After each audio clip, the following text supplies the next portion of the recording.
Абайдың қара сөздері, тәрбиенің қайнар көздері атты облыстық байқауға қатысушы Шалқан қаласындағы номер 2 мектеп гимназиясының директоры Шалабаева Айгүл Қонышқалиевна.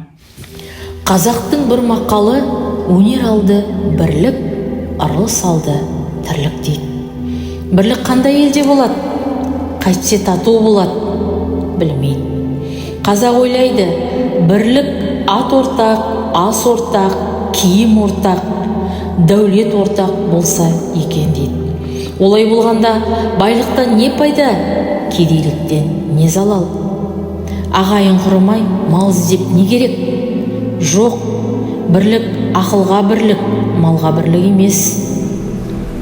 Малыңды беріп отырсаң, атасы басқа, діні басқа, күні басқаларды жалданып бірлік қылады. Бірлік малға сатылса, ант тұрғандықтың басы болса. Ағайын алмай бірлік қылса керек, сонда әркім несібесін Құдайдан тілейді. Әйтпесе Құдайдан тілемейді, шаруа іздемейді. Әуелі біріне-бірі пәле іздейді.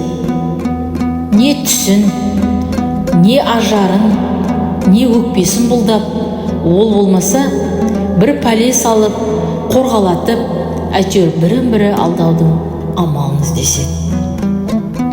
Мұның қай жерінен бірлік шықты? Ырыс алды, тірлік дейді. Ол қай тірлік? Ол осы жан кеудеден шықпағандық па? Жоқ, ондай тірлік итте де бар. Ондай тірлікті қымбат көріп бұлдаған адам өлімді жау көріп, ақыретке дұшпан болады. Жанын қорғалатып, жаудан қашып, қорқақ атанып, еңбек қылудан, қызмет қылудан қашып, еріншек атанып, ез атанып, дүниеде әлгі айтылған ырысқа дұшпан болады. Ол айтылған тірлік олар емес. Көкірегі, көңірі тірі болса, соны айтады. Өзің тірі болсаң да, көкірегің өлі болса, ақыл табуға сөз ұғалмайсың.